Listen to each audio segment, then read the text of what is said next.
Have you ever felt that God abandoned you, that your prayers rose to heaven and returned in silence, as if echoing in a void without answer? Enoch also faced that silence, but he teaches us that God's silence is not absence, but preparation. It is at that moment the veil between heaven and earth begins to move, signaling that something greater is about to be revealed. When my life fell apart, all I had was silence. It was in that deep silence, where hope seemed lost, that I began to hear something different, a soft call coming beyond the pain. This personal experience connects directly with Enoch's mystical journey, a man who walked with God even when he could not hear his voice. This shows us that divine silence is actually a spiritual process, not a punishment.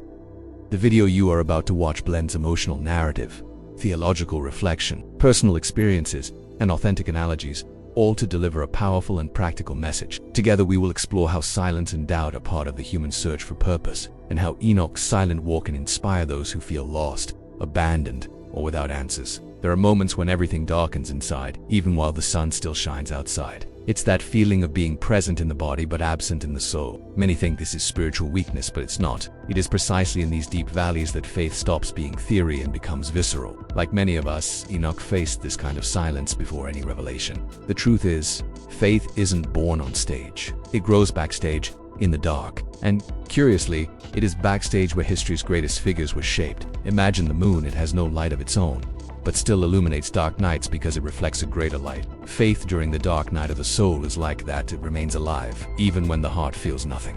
That's when many begin to understand what true trust means. A practical tip: when your soul feels heavy and the sky seems silent, don't run from the night. Right? Walk alone without headphones, read the Psalms aloud, or just be silent and let your heart breathe. God may be closer than you think, but he whispers, and only those willing to listen in the dark can catch it. And sometimes, what seems like the end is just the beginning of the next silence.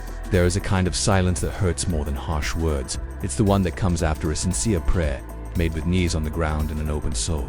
You pray, you wait, and nothing. It feels like the sky turned to stone. But this nothing also communicates something. Enoch lived this emptiness too, not because of sin, but because the world around him had already decided to close its own ears, and heaven only responded to that reflection. The ancients spoke of celestial gates, spiritual entrances through which answers, times, and revelations flowed. But when corruption ruled, these gates closed. It's as if heaven said, "You've covered your ears, then I will be silent too." Often, it is not God hiding. We are surrounded by so much noise that we can hear anything. God's silence is pedagogical. It teaches. Have you been through this? Those days when praying feels like a tired monologue? Try keeping a prayer journal. Write as if you're writing letters to God, and watch how it reveals the gates that have closed inside you. It's curious. Sometimes the silence above is waiting for us to open the gates within. And when that happens, well, something comes that changes everything. Waiting has a strange way of working on the soul. It wears us down but also deepens us. Most people want God to act like an instant app response, but he prefers to act like one who plants a tree, because that's how he shapes his own. With time, silence, and roots. It's not punishment, it's structure. Waiting is the silent training of the chosen. Think of a sprawling tree. Before it becomes shade for someone, it spent years growing unseen, underground.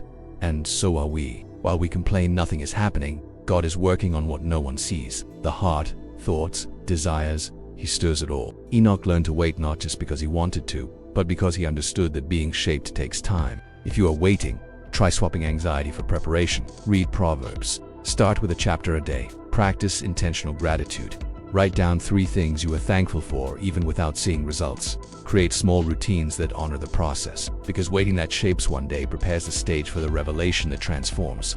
And that's when the invisible begins to weigh on the visible world. The idea of a celestial tribunal may seem distant, but in reality, we all face invisible judgments within ourselves. It's like that inner voice weighing our choices, our deepest desires. Enoch had visions of these spiritual courts, where nothing escapes the divine gaze, even what we try to hide from others and ourselves. Many think only actions are judged, but intentions carry even greater weight. Imagine 2 travelers on a road. One helps another out of obligation, the other from genuine compassion. Both did the same, but the invisible tribunal knows how to distinguish the sincerity behind the act. This awareness can be uncomfortable, but also freeing, because it invites us to be more authentic. To apply this daily, why not cultivate moments of self-reflection? Take a few minutes to ask, why did I do this? What was my true motivation? Write your answers and see what emerges. It's not about condemning yourself, but growing. The silent vigilance Enoch witnessed is an invitation for each to care for their soul, because what is inside determines what blooms outside. Imagine each of us carrying an invisible veil, a kind of spiritual skin covering the soul's eyes. We aren't always ready to see the truth behind appearances, and this veil serves as protection or a challenge for our maturity. God's silence is often this layer separating the visible from the eternal, an invitation to go beyond the surface. On his journey, Enoch understood the veil wasn't a punishment but a natural part of spiritual growth. When something is hidden, it's not because God wants to hide it, but because we need to develop patience and sensitivity to understand what lies beyond. It's like a slow blossoming, each petal opening at the right time. Practically speaking, we can think of this inner veil as that persistent doubt that pushes us to seek more, question, and grow in moments of uncertainty. Instead of fleeing, why not accept the veil and let it spark your curiosity? Reading philosophy books like The Way of the Pilgrim, or meditating on ancient texts can help sharpen spiritual vision, preparing your heart for when the veil finally lifts. There comes a moment in life when the silence breaks and everything makes sense, as if an unexpected light illuminated a once dark path. This day of revelation isn't just an external event, but a deep internal transformation where one realizes God wasn't ignoring them, but was shaping every detail of their being.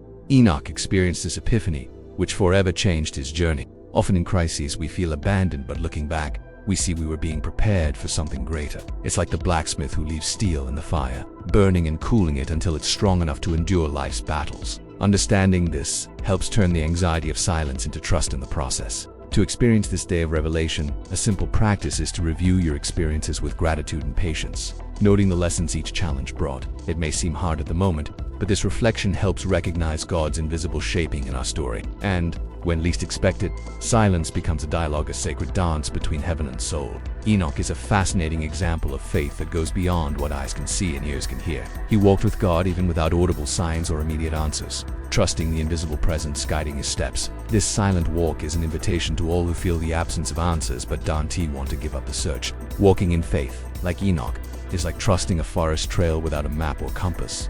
Only the intuition that each step has purpose. He shows us that true spiritual connection doesn't depend on spectacular signs, but on perseverance, daily surrender, and trust in a greater plan even if invisible. This is a powerful lesson for uncertain times. For those on this journey, the challenge is to cultivate this silent trust daily. Start with simple practices like morning meditation, nature contemplation, or keeping a spiritual journal. These small acts strengthen faith's path, even when all seems too quiet. And like Enoch, it is on this walk that the ground is prepared for the divine encounter. God's silence has never been, nor will ever be, a punishment. It's a subtle process, a pause where he works secretly to shape what is invisible to our eyes.